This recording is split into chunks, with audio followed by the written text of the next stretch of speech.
ベースエッセイについて説明をしていきます。リサーチエッセイは、自らの問いに答えるために調査をし、他者の考えと対話するように自分の意見を深めていく学術的に意義のある文章だと、ハーバード大学のライティング講師であるジェフリーは述べています。中学3年生では、Yes, No question に対する答えと理由といったものではなくて、二項対立する社会の問題に対して自ら問いを立て、情報収集をし、そして根拠を示しながら自分の立ち位置を述べるというMy Research Based Essay に挑戦します。東京大学の入試問題に品質する二項対立型の展開を知るだけではなく、調査能力、反論を無視しない批判的思考力、そして文章を構成する論理的思考力という3つの力を作成過程で養うことを目的としています。二項対立というのは授業でも言いましたが、例えば東京大学の問題ですと様々なことが、可能になっている世の中であると。その一方で過剰な選択肢のせいで、時間が不足しているのではないかとか。また集団学習と個人学習、プラスチックストローの是非、リーダーなのかフォロワーなのかといったものが考えられます。具体的にはですね、二項対立の問いは should 何々を使ったり is 何々 effective などの be 動詞を使っても表現をすることができます。この二項対立の問いは今現在使っているですね、英検2級の文で覚える単熟語の中にテーマが、多くあると思います。環境でありますとか、自然動植物でありますとか、テクノロジーでありますとか、そういったテーマの中で、もしくはトピックの中でですね、一つ自分が興味があるものを選んで、その是非をですね、考えてみるのもいいでしょう。情報源ですが、様々な情報源を君たちには説明をしていました。Google スカラー、サイニーリサーチ、こういったものは国立情報学研究所が提供している、論文ですよね。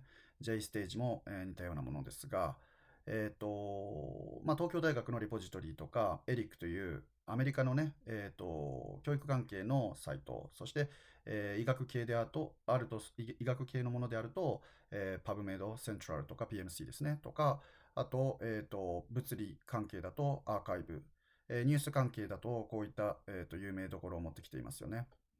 で、その中でエッセイを書く中でですね、インパクトファクターということも説明をしています。インパクトファクターというのは、学術雑誌が過去2年間に掲載した論文が直近1年間に平均して何回引用されたかっていう示す、学術的な影響力の指標みたいなものなんですね。で、主に調べる方法として2つ紹介していましたけども、こういったですね、論文をただもう闇雲にですね、自分の主張にバックアップするのではなくて、信用度の高いものを引用するということが大切になってくると思います。詳しくはこちらの動画を見れば、説明しているのでよくわかると思います。こういったものですよね。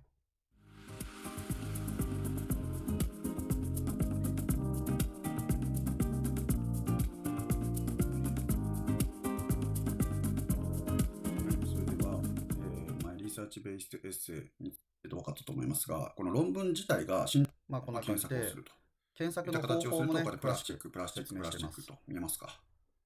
こういった形でたくさんアクセスできるという形なんですね。はい。影響を及ぼすかと。で、今でもね、実際マスクって結構してる人いると思うんですけど、最新のニュースをバックアップさせて自分の主張。はい、じゃあ最後 BBC の方に。こんな感じですね。戻ります。当然、よく簡単なやり方で Google 検索で分野名、例えば遺伝子操作でプラス PDF ってするだけでも論文にもアクセスできるかと思いますが、論文がですね、アクセスできないものもあるんですね。こういった、それぞれの、固有のですね、サイトに飛ぶとですね、そういったアクセスできないものにもアクセスできるようになったりします。当然、有料のものはできませんが、ぜひ試してもらいたいなと思います。はい、それではストラクチャーについて説明をします。科学論文で多い、イントロダクションと、メソッド、リザルツ、ディスカッションといった、そういった構成とは違って、My Research Based Essay というのは、自分の研究調査ではなく他者の研究調査を根拠に文章を構成します。左側に見えるのが構成です。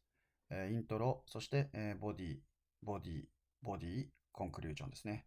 それでは、このですね、内容、具体的な内容としてもちょっと例を示しています。見ていきましょプラスチックス、つまりプラスチック製品とかプラスチックのことですよね。Should plastics be banned? と。禁止されるべきなのかっていう二項対立の問いです。で出席番号と名前を書いていて。で、イントロではですね、まず、オレンジ色のところという、これ、背景を表しています。プラスチックが、日常的に使われて、分解するのにすごく時間がかかって、環境に、悪い影響を及ぼしていると、汚染しているということですよね。で、こういった背景をまず入れて、その背景を考慮すると、プラスチックは禁止されるべきだと、こういうふうに述べるわけです。これが主張です。で、その次に大切な一文を入れてください。これは thesis statement といって、このボディに関係する用語を必ずここに入れるわけですよ。例えば、environmental damage とか、environmental damage とかですね。eco-friendliness。で、environmental damage がこのボディ1、そして eco-friendliness がボディ2に来ます。自分が主張する内容をここにちょっと入れるわけですよ。で、ここ、ハイフンをね、ごめんなさい、コロンをですね、入れて、で、2つ示すわけですね。で、この3つ目っていうのは、反論トピックを、入れてください。今回、批判的思考力を伸ばすっていうのは、まさにここにあって、自分の言いたいこととバックアップだけ言えばいいってもんじゃなくて、反対側の意見も考慮しつつ自分の意見を主張するという、そういったところを、考えているので、ここの部分を大切にということです。ただ、ボディの内容として3つ述べるときには、この自分の主張側だけでもいいかなというふうに思います。でですね、まず、そうですね、イントロですよね。背景を述べた後、主張して、そして thesis statement を入れると。で、次、ボディはトピックセンテンスっていう、この段落で最も一番言いたいことですね。を、まず一文短くですね。これ短くっていうのが大切です。入れてください。First, plastics can affect the environment badly とさっき言った environmental damage のことについて言っています。で、according to the United States Environmental Program って形で、ここで、具体例を持ってきています。で、そして最後に、A ban could greatly reduce this environmental damage という形で、結果的にこうなっているっていうのを持ってくると。トピックセンテンス、具体例、結果っていう、こういう構成にしてください。で、その中で今回は、国連のですね、プログラムを引用として使ってますよね、ここ。うん。で、名前を書いて2018と書いてます。このやり方は、インテクストサイテーションと言います。はい。文中引用ですね。で、例えば、これ、どんな内容、どんな資料なのかっていうと、ここにも書いてあるんですけどね、この引用の内容書いてあるんですけど、こういった内容なんですよ。よいしょ。よいしょ。こういったもの。で、ここにフルリポートってあるんですけど、これにアクセスをするとですね、こういったもので、トリリオンっていうのを検索かけて、みると、ここに5 trillion plastic bags are consumed worldwide というふうに書いてあるわけですよ。なんで、何兆ものですね、プラスチックが消費されているっていうことを、バックアップしてるわけですよ。戻りますね。で、ここに入れてるわけです。で、書くときには、そのまま引用するっていうやり方も、ディレクトサイテーションあるんですが、これ後で言いますけど、君たち訓練のためにですね、パラフレーズしましょう。パラフレーズして、入れるってことをしてください。そしたら、文中引用とか、そして、括弧引用とかができると思います。じゃあ、括弧引用って何なのかっていうと、例えばもう一つ、ケニアのこの具体例を持ってきてるわけだ。ケニアでは、なんていうんですかね、リユーザボバッグを使っているということで、実際にこの禁止をすることによって人々のエコフレンドリーライフを促進することに、適用することにつながるんだぞという主張なんですよね。で、具体例としてケニアを持ってきていると。で、こっちは直接文献を引用していって年代を示すってやり方なんですけど、こっちは具体例を言って最後に引用の内容とそして年代を示して、こういうやり方でも OK です。で、また、this shows っていう形で結果を述べています。で、3つ目はまたトピックセンテンス具体例で、今度は、ニュースの内容だったと思います。そうですね。BBC のニュース文献を持ってきています。こういった形で、さっきの、文中引用を持ってきてますね。こういった形で。はい。どんな内容だったかっていうと、これですよね。はい。トランプ大統領の内容で、まあ、ridiculous situation. So we're going back to plastic straws. I think it's okay. こんな感じで、内容的にはですね、ずーっと下読んでいくと、these things don't work って形でね、言ってるわけですよ。あったかいら、長持ちしないし、みたいな感じでね、言ってます。ブレイクしちゃうしとも言ってますし。で、こういった内容を引用しながら、プラスチックを、継続した方がいいんじゃないかっていう反対意見も、取り入れるわけですよ。で、最終的に、コンクリージョンパート。で、そういった意見はあるけれどもっていう although から始まってね。短期的には重要か、短期的な心地よさっていうのは重要かもしれないが、しかし、環境を、守るっていうことは緊迫した問題であると。そして、生態系に優しい、代替案っていうのはもうすでにあるんだからと。これがあるんだよと。これが譲歩ですよ。結局、相手の意見もあるけれども、やっぱりこっちの方が大事だよねと。で、therefore, burning plastics is a necessary step という形で最終章をかけると。で、最後はね、締めの言葉を自分で考えてみてください。はい。Let's build it through responsible choices って形で。で、最後、語彙数を書いて200ワード。200ワード前後、10ワードぐらいに厳守してください。こういったアカデミックなエッセイを提出するときって、ワード数もとても高い、指標というか、評価基準にもなるので、あんまり逸脱するのは良くないと思います。はい。で、どこにこういうのを投稿していくかっていうところまで、いきますね。これはパドレットというところで、結構日本でもね、有名になりつつありますけども、もともとイギリスとかアメリカとかでよく使われていた学習ツールですね。で、これ開いてみると、こんな感じで、よいしょ。それぞれのライティングが投稿できるようになってるわけですよ。これもうすでに例が示されてます。はい。で、出席番号とか、クラスとかあるので、ここに入力をしていってください。それでは、ストラクチャーについては以上です。はい。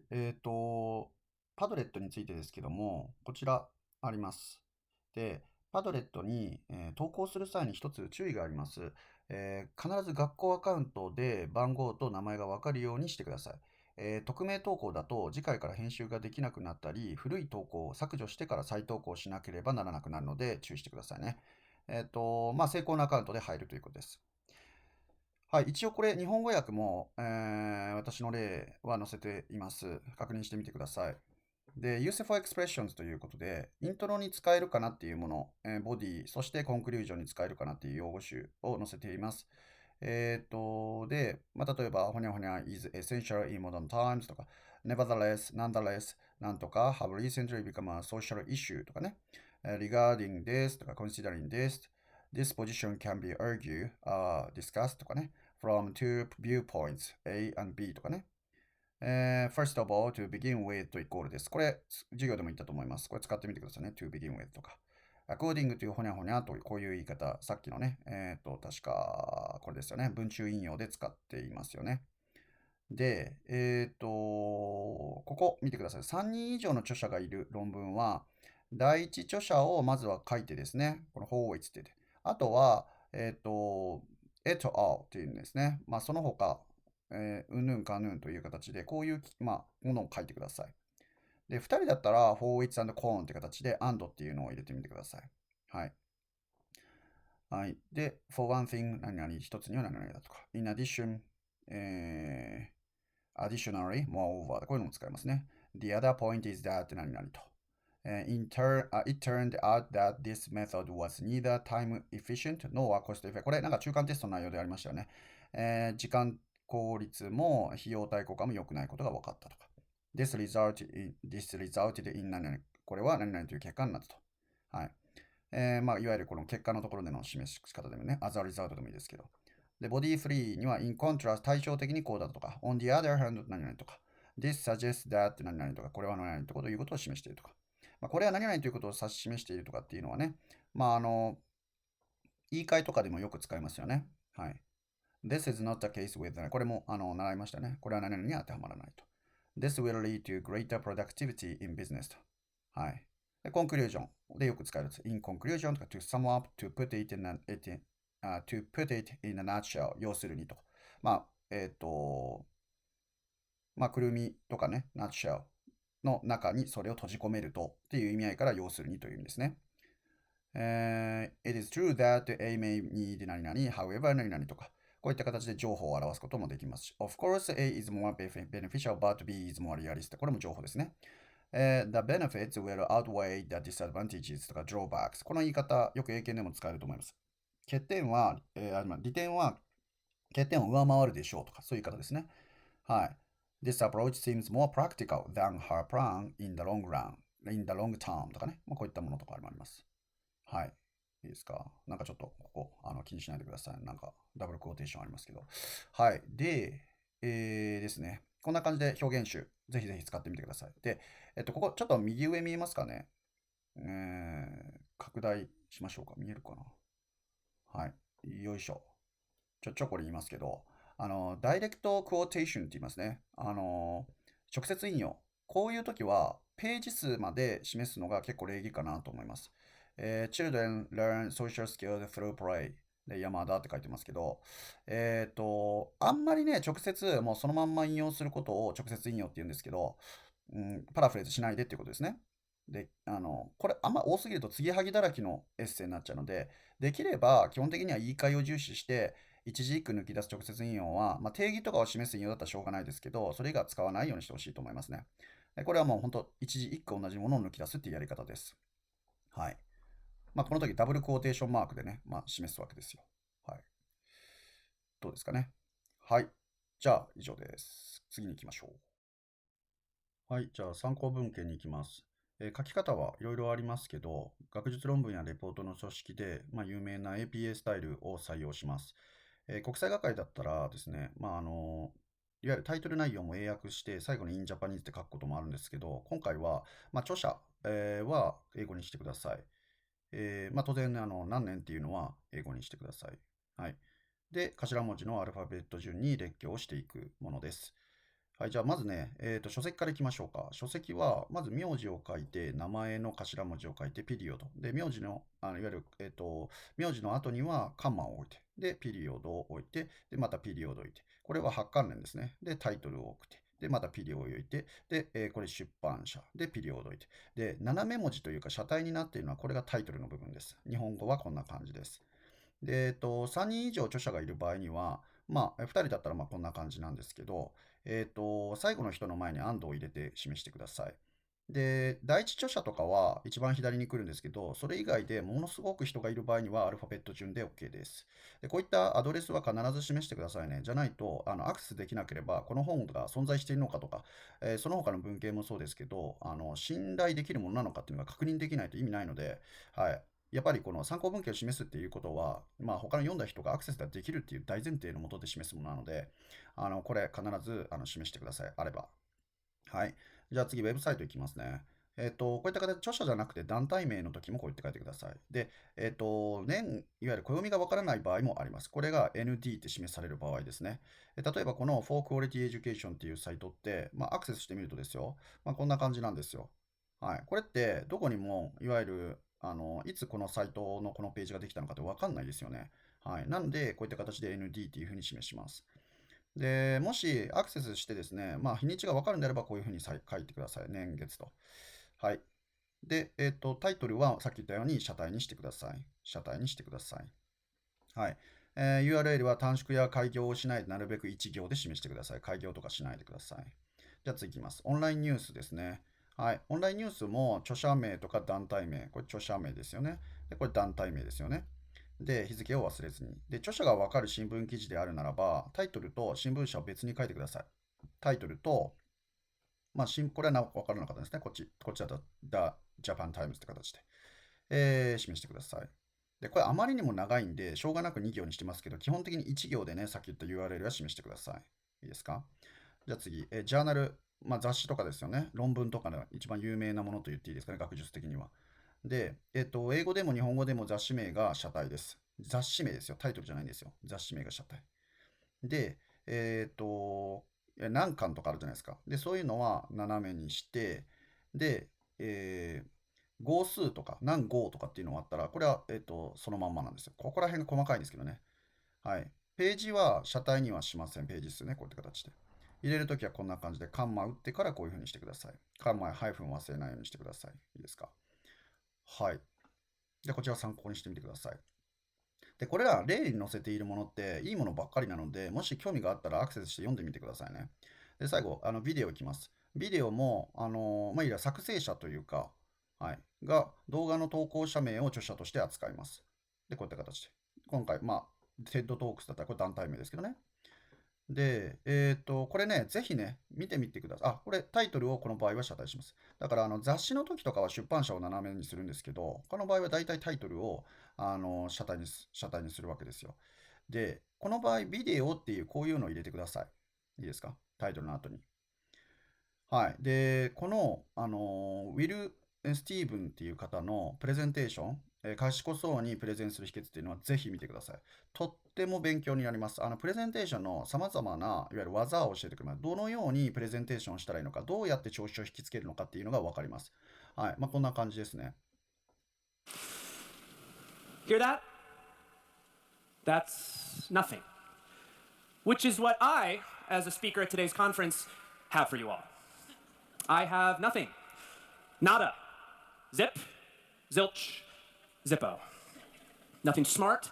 Nothing inspirational. Nothing even remotely researched at all. I have absolutely nothing to say whatsoever.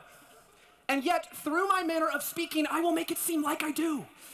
はい、今みたいに言うことは何もないんだけど、まさに何かあるかのように話すってことで、様々な非言語コミュニケーション、ジェスチャーであるとか、小道具であるとか、どのようにスライドを見せるかっていうことについて説明をしています。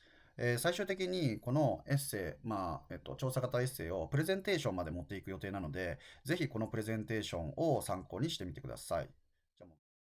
はい、じゃあ、次にですね、参考文献の生成する方法について説明します。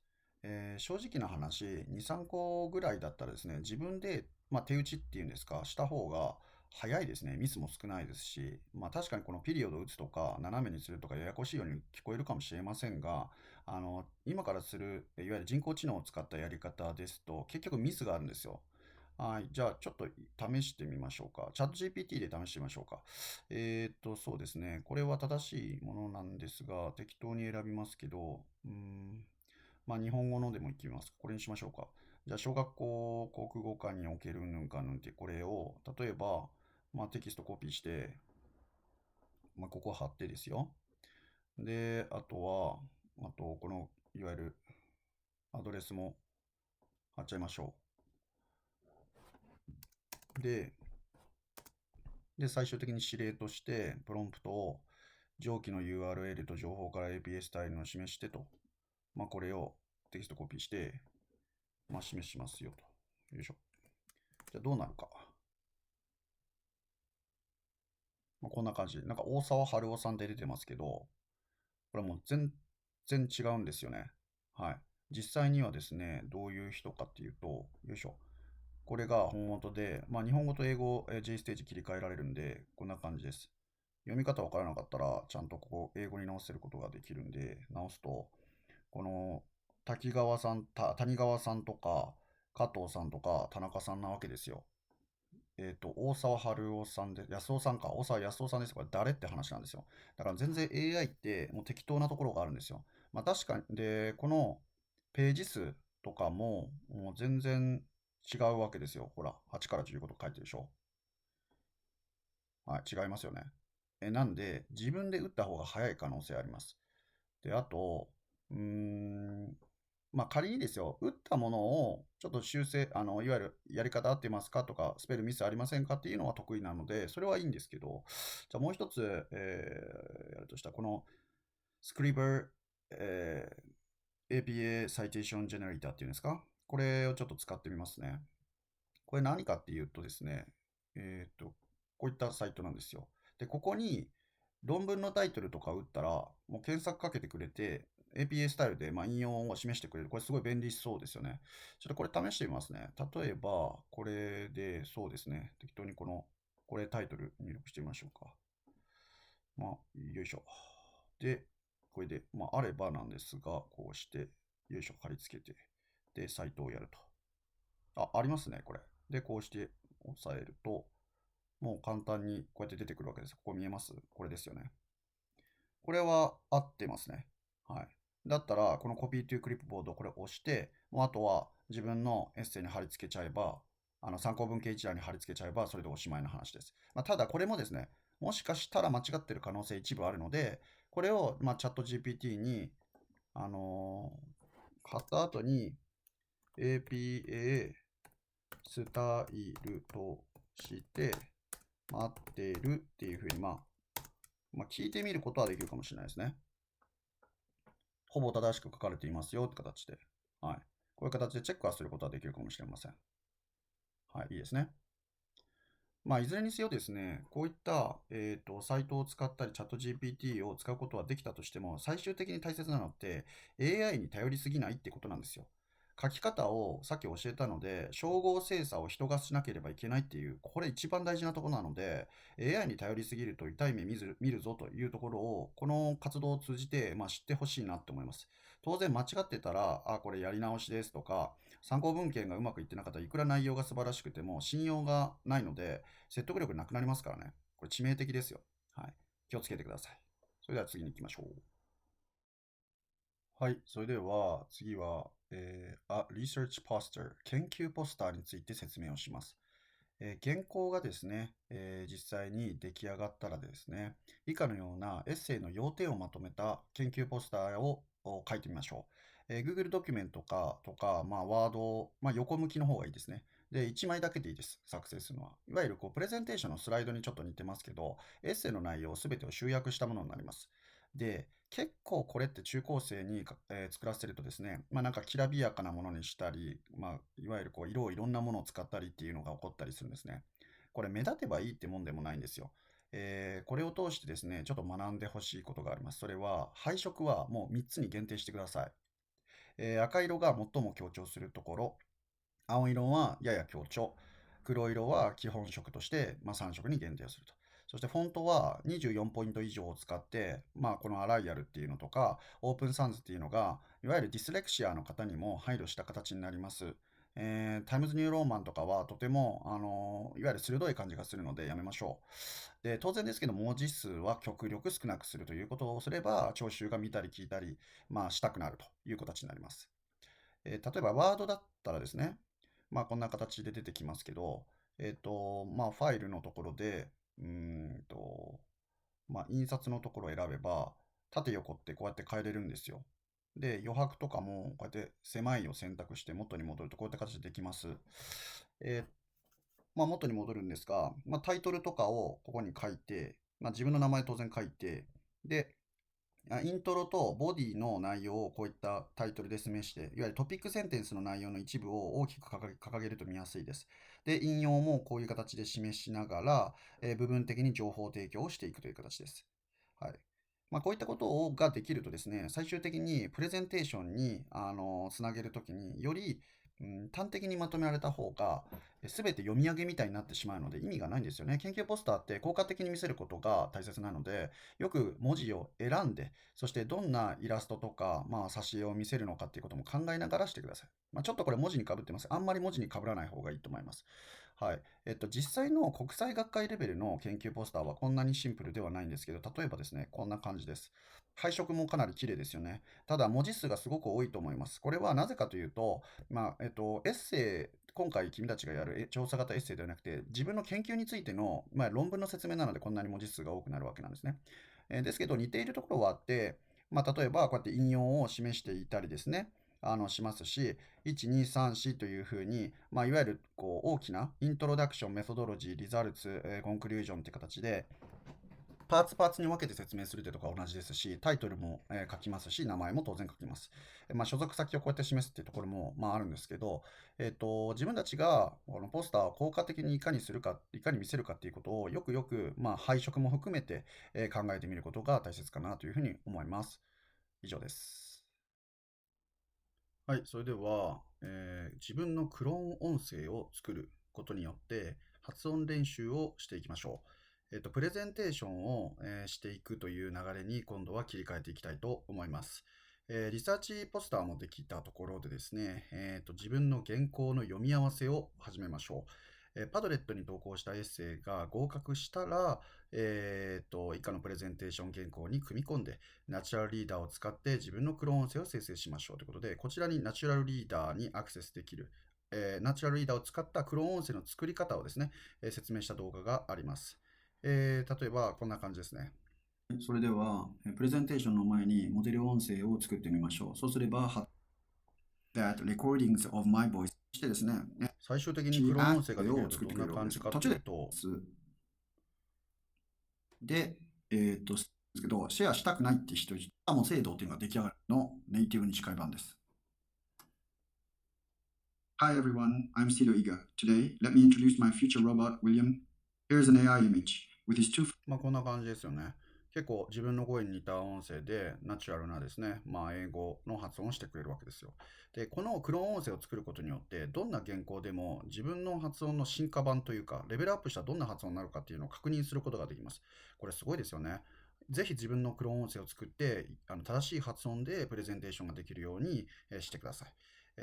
もう練習あるのみですからね。で、ただね、練習の前に必ずこのコメント欄に20丸合格をもらってください。どういうことかというと、パドレットの方にですね、こういった例えば、これもう動画も入っちゃってますけど、原稿を入れますよね。で、原稿を入れて、ここにコメントを、するところがあるんですね。で、僕が、添削をしたりですね、フィードバックを書いたりします。で、もしも合格をしたら、ここに20丸をこうやって打ちますんで、はい、こういった形で。そうすると、もう次に行っていいですよと、プレゼンテーションの動画撮りをしてもいいですよって形になります。なので、この20丸があったら合格だっていうことを頭に置いてください。ですか？はい。そうですね。よいしょ。で、このプレゼンテーションの、20丸ごめんなさい。原稿に20丸もらって、クローン音声も作りましたと。で、練習をどんどんして発音が綺麗になったと。そしたらですね、この、原稿なんですけど、実は自分たちが作った原稿っていうのをプレゼンテーション原稿にすることができるんですよ。この灰色になっているところに原稿をそのまま挿入すれば、ある程度ですよ、プレゼンテーションっぽくなるわけですよ。Hi everyone, I'm Seido Iga. Today, let me share my research based on a binary question. って言って、ここに問いを入れてください。バイナリークエスチョンね。で、あとは、イントロ、ボディ、コンクリュージョン入れていくと。で、最後、Thank you とすれば、プレゼンテーションの原稿が大体出来上がるわけです。当然、あまりにもちょっと書き言葉すぎるなっていうところは、話し言葉に変えた方がいいと思います。はい、それでは、今度はですね、どのようにして、プレゼンテーションを録画するのかっていうことについて説明していきたいと思います。はい、それでは、レコーディング方法について説明をします。まず、無料オンライン動画編集ツールの Veed にアクセスしますと、このようなアカウントを作ることを求められるので、成功学院のメールアドレスで登録をしてください。ベアリフィケーションのコードが送られてくるので、そのコードがメールボックスにあることを確認して、メールボックスを開いたら、そのコードをブラウザ上で打ってみてください。そうすると自動でログインできるので、このような画面になります。レコーダーボタンを押して、スライズ&キャメラを押してください。そうするとこのような画面になるので、アップロードファイルを押して、以前に作ったいわゆる研究ポスターを選択しましょう。研究ポスターは PDF で保管しておくとアップロードできると思います。PDF に保管する方法は、名前を付けて保存のところで、ワードを選択せずに PDF っていう風にすれば、PDF 保管はできます。別にワード保管してしまったとしても、もう一度それを開いて、名前を付けて保存のところで PDF ボタンを押せばできます。はい、じゃあ選択してアップロードしてみましょ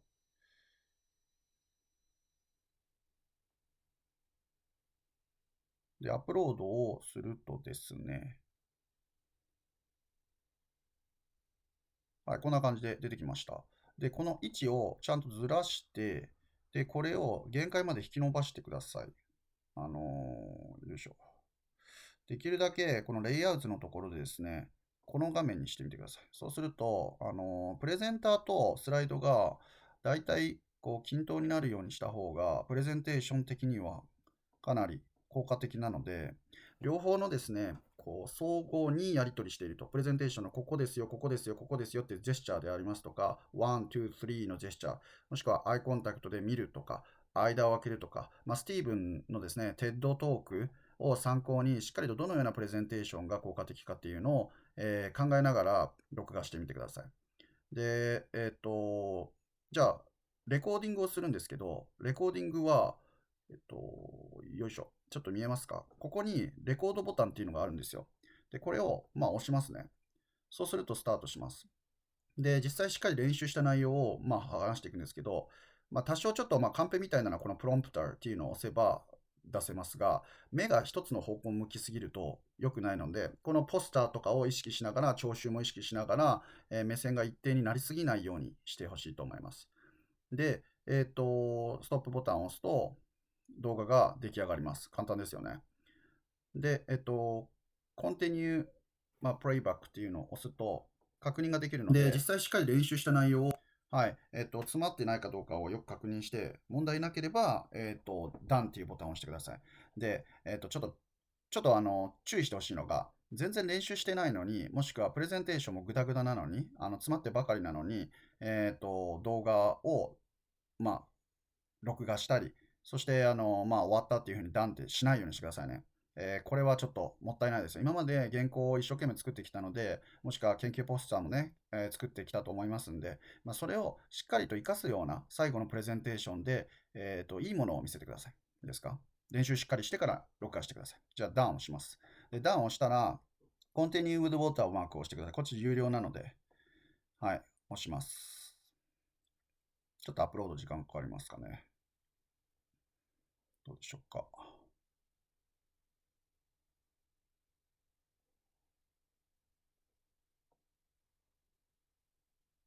はい、出来上がりましたね。で、出来上がったら、タイトル適当にバーっとつけたりしてもいいですけど、オプションなので、で、ここにダウンロードボタンがあるので、ダウンロードしちゃってください。で、MP4 の720ポイントっていうんですか、ピクセルですか。ダウンロード、これでできます。そしたら、自分のパソコンに保管がされますから、フォルダ開いてみると、自分のパソコンにちゃんと入ってますよね。はい、入ってます。これで、動画の方は出来上がりです。じゃあ、戻りますけど、よいしょ。はい、どこまで行ったかというと、ダウンロードしてパドレットに次行けばいいんですね。今度はパドレットにアップロードをかけるというところです。じゃあ、匿名投稿してなければ再編集が可能なので、もう一度パドレットにアクセスしてみましょう。はい。それではパドレットの、投稿の方法とですね、アップロードの方法、これ合わせて説明していきたいと思います。原稿に関しては、ここのプラスのボタンを押して、タイトル部分にですね、ここに見本があるように、タイトルをババババッと打つわけですよ。で、ちょっと断崖というか、するためにちょっとだいぶ空白をしてですね。で、出席番号もナンバー、適当に言いますけど、じゃあ36、で、ブラブラブラっと打つわけですね、名前を。で、原稿に関してはここの部分にバーっと打っていくわけですよ。こんな適当にぐちゃぐちゃって打つわけじゃなくて、ちゃんとしたい文をこんな感じで打つわけです。で、一回、原稿段階では、この公開ボタンを押して、原稿をアップロードしてますよね。